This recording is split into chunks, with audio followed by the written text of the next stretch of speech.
tengah awan, putih, semuanya putih. Saya seperti melayang di tengah-tengah awan. Lalu di depan saya itu ada gumpalan awan bersama cahaya yang terang dari jauh menghampiri saya. Lalu di belakang sinar itu ada suara berkata, "Jika engkau ingin selamat, percayalah engkau kepada siapa yang datang di hari akhir." Di dalam iman kepercayaan saya dulu, yang datang di hari akhir adalah Isa Al-Masih. Nah, namun walaupun dia yang datang, kami percaya dia yang datang di hari akhir, kami percaya dia hanya nabi utusan Allah, gitu.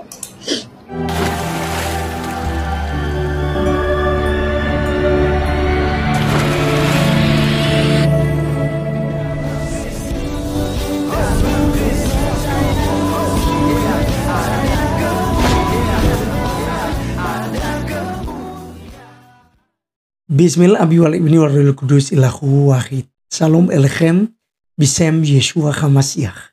Teman-teman sekalian, pada kesempatan kali ini kita akan membahas mengenai salah seorang ex-muslim yang taat, bahkan pernah memualafkan orang Kristen untuk memeluk agama Islam yang katanya agama yang diridhoi oleh Allah Subhanahu wa taala. Ya, catat ya, Allah Subhanahu wa taala. Tapi belum tentu di mata pencipta langit dan bumi yang kita kenal sebagai Bapa Yahweh atau Adonai atau Hasem, begitu ya, dipanggil oleh orang-orang Yahudi, dan kita memanggilnya sampai saat ini adalah Bapa yang baik. Teman-teman sekalian, kita akan mendengarkan kesaksiannya karena ini sangat memberkati sekali, di mana dia mengalami sebuah cara yang unik ya untuk menjadi pengikut Tuhan Yesus Kristus. Dia mula-mula dan kemudian seisi rumahnya. Sama seperti yang dikatakan dalam Kisah Para Rasul 16 ayat 31. Percayalah pada Yesus Kristus dan engkau dan seisi rumahmu akan selamat. Oleh karenanya saya langsung saja mengajak kita untuk mendengarkan kesaksiannya berikut ini. Saya biasa dipanggil Emma. Latar belakang saya dulu seorang Muslim, suku Bugis Bone. Jadi dari keluarga, ya baru saya sendirilah yang terima Yesus. Nah, saya memiliki 3 saudara, 2 laki-laki dan saya sendiri perempuan. Saya sudah menikah dan dikaruniai 2 orang anak. Saya jujur sudah 2 kali menikah. Mungkin ini kedengarannya agak gimana begitu ya. Nah, dari inilah memulai kehidupan saya, bagaimana saya bisa mengenal Tuhan. Dulu saya menikah sama-sama Muslim. Kami sama-sama Muslim, lalu memiliki 1 orang anak dan cerai. Saya mungkin tidak menceritakan secara detail bagaimana saya bisa pisah. Yang pastinya masalah dalam rumah tangga yang membuat saya tidak bisa bertahan, yang akhirnya memutuskan saya untuk berpisah. Singkat cerita, saya setelah beberapa tahun cerai, saya kenal sama suami yang sekarang.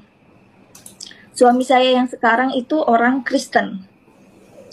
Cuman menikah sama saya, dia masuk Islam. Karena saya fanatik ya. Saya sangat kental dengan keagamaan saya, ya karena memang saya terlahir seorang Muslim, ya saya taat kepada agama kepercayaan saya dulu.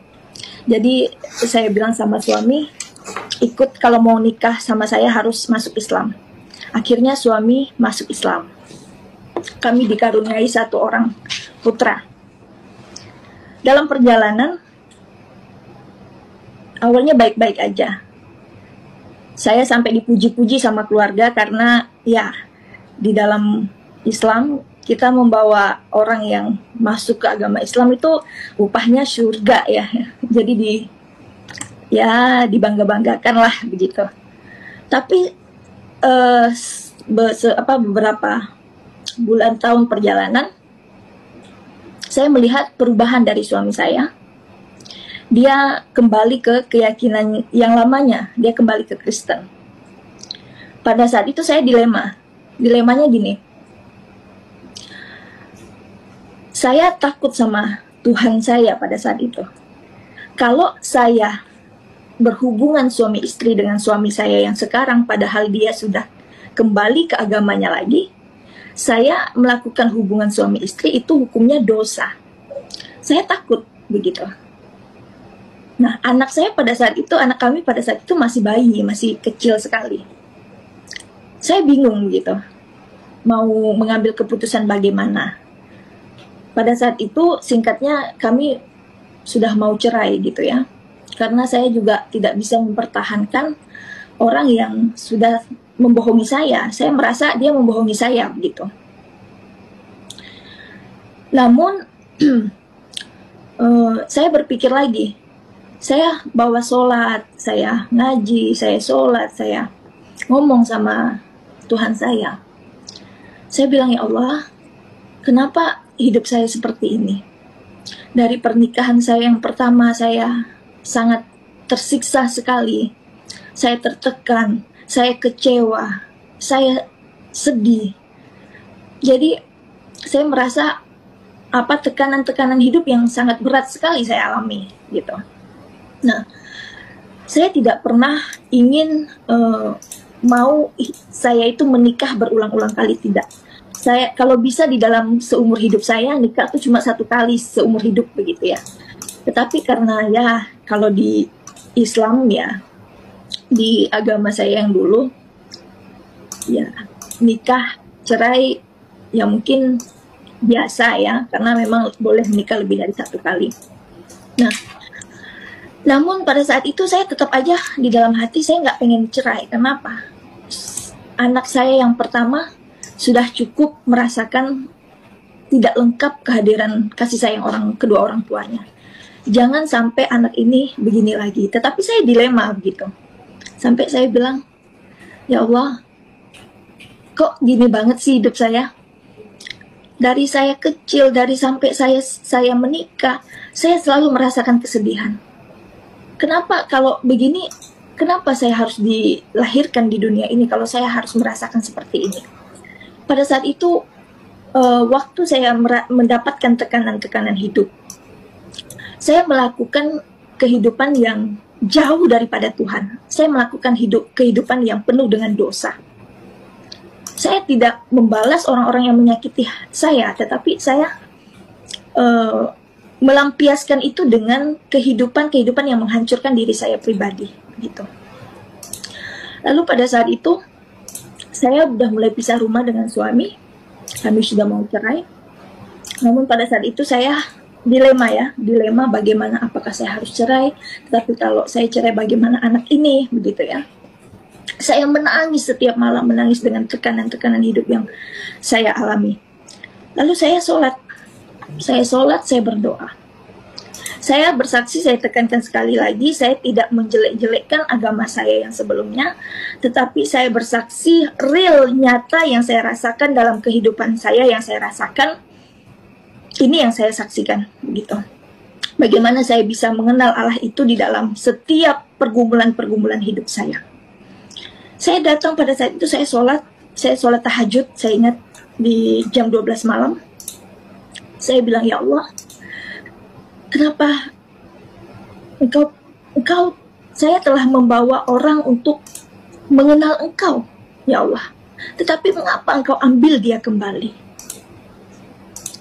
Saya nangis, lalu setelah itu saya tidur. Setelah saya tidur, saya perasaan baru tidur, tiba-tiba saya mimpi. Nah, di dalam mimpi saya itu, saya seperti di tengah-tengah awan, putih, semuanya putih. Saya seperti melayang di tengah-tengah awan. Lalu di depan saya itu ada gumpalan awan, bersama cahaya yang terang dari jauh menghampiri saya. Lalu di belakang sinar itu, ada suara berkata, jika engkau ingin selamat, percayalah engkau kepada siapa yang datang di hari akhir. Di dalam iman kepercayaan saya dulu, yang datang di hari akhir adalah Isa Al-Masih. Nah, namun walaupun dia yang datang, kami percaya dia yang datang di hari akhir, kami percaya dia hanya nabi utusan Allah, gitu. Lalu Saya berpikir, kalau saya mau selamat, saya harus percaya sama dia. Siapa dia? Siapa sebenarnya Isa ini? Saya berpikir. Tapi ya udahlah, saya berpikir ya hanya mimpi aja gitu ya. Lalu esokan harinya saya sholat lagi, saya dapat penglihatan.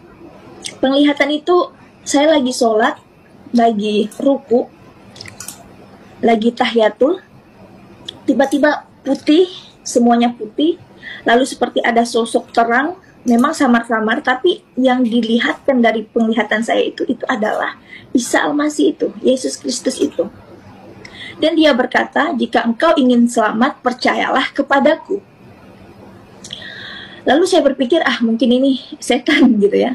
Saya sampai ngucapin doa ayat kursi ya pada saat itu. Kalau kami di kepercayaan yang lama, kalau lihat makhluk-makhluk, kalau kita berpikir itu makhluk setan, kita baca ayat kursi gitu. Kita baca Allahu la ilaha illa huwal hayyul qayyum la ta'khudhuhu sinatun wa la nawm, bla bla bla sampai habis. Setelah itu saya tutup mata, kok hilang gitu kan. Saya pikir, oh ya ini memang setan ini, saya pikir. Tapi kok setannya beda ya. Saya memang dari kecil saya bisa melihat benda-benda yang seperti itu. Iblis, jin-jin gitu saya bisa lihat karena keturunan nenek itu ada okultisme. Jadi saya pikir ya ini setan, tapi kok setannya beda. Setan yang selama ini saya lihat mukanya jelek, mukanya hancur, hitam, jelek, tapi kok ini terang gitu, sinar terang, beda. Kalau yang lain-lain yang saya lihat itu gelap. Lalu besoknya saya melakukan aktivitas, kok saya teringat terus dengan penglihatan dan mimpi ini. Seperti menarik hati saya, menarik pikiran saya untuk mencari tahu. Dan anehnya lagi, setiap saya melakukan aktivitas, saya mau tidur, saya lagi di jalan, saya lagi bawa kendaraan, dia tuh seperti ada di muka saya, dan itu selalu menghantui saya gitu loh. Seperti dia itu menarik saya untuk mencari tahu siapa dia gitu. Akhirnya saya membaca kitab suci saya, membaca kitab suci, lalu saya berpikir gini, selama ini saya membaca kitab suci kepercayaan saya dulu sering, setiap hari sampai banyak sekali saya khatam. Namun anehnya, selama ini saya membaca lafaz Arab dan terjemahannya itu, kok selama ini sepertinya tidak berfokus kepada ayat itu. Sepertinya selama ini biasa aja ayat itu. Kok pada saat itu saya fokus sama ayat itu yang berkata, kepadanya diberikan Taurat dan Injil. Di dalamnya ada nur, cahaya, jalan yang lurus. Percayalah engkau bacalah itu bagi engkau orang-orang yang bertakwa. Jadi saya berpikir, saya kalau di kepercayaan saya dulu, kalau nggak bertakwa nggak masuk surga. Iya, kalau bertakwa harus baca Taurat dan Injil. Bagaimana saya mau membaca Taurat dan Injil?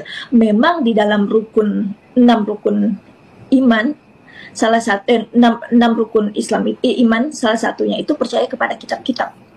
Nah, memang kami diajarkan untuk percaya kitab-kitab, tetapi karena kontras, kita disuruh membenci orang Kristen karena orang Kristen itu adalah orang kafir. Nah, bagaimana kita mau membaca Taurat dan Injil, dan sedangkan kita percaya bahwa Taurat dan Injil itu kitabnya orang Kristen gitu. Jadi sangat bertolak belakang. Nah, tapi pada saat itu saya seperti ditarik hati saya untuk ingin membaca Taurat dan Injil itu. Saya memberanikan diri untuk membaca Taurat dan Injil. Saya membeli. Singkat cerita, saya membeli, saya cari, saya searching di Google tempat di mana membeli Alkitab. Awalnya saya salah beli, akhirnya habis itu saya cari tahu, saya dapat. Nah, sebelum saya memilih untuk apa yang saya pilih, saya cari tahu. Saya belajar Alkitab, saya belajar sejarah kekristenan itu ada 2, Katolik dan Protestan. Nah, situ saya belajar sejarahnya. Nah, setelah itu saya baca Alkitab. Awalnya saya nggak baca dari awal kejadian sampai Wahyu gitu, enggak. Saya bacanya itu comot-comot aja. Tetapi ada ayat yang sangat menguatkan saya gitu. Di Petrus, bagaimana Tuhan Yesus itu memikul dosa-dosa kita di kayu salib, yang oleh salibnya dosa manusia itu, sakit penyakit manusia itu ditanggungnya. Wow, itu luar biasa. Dan saya nggak pernah mendapatkan ayat-ayat yang sistematis seperti itu, yang tegas seperti itu. Saya merasa takjub gitu. Saya merasa, wah ini luar biasa gitu. Lalu banyak contohnya, salah satunya juga tentang ayat yang familiar sekali. Di Akulah jalan kebenaran dan hidup, tidak ada seorang pun yang datang kepada Bapa kalau tidak melalui aku. Saya awalnya tidak mengerti ayat itu, tapi saya cari tahu apa maksud dari ayat Alkitab di Yohanes sekian gitu ya. Oh ternyata kepada Bapa itu di surga. Di situ saya mengerti, oh begitu. Nah di situ saya mulai terpanggil untuk membaca dari awal sampai akhir.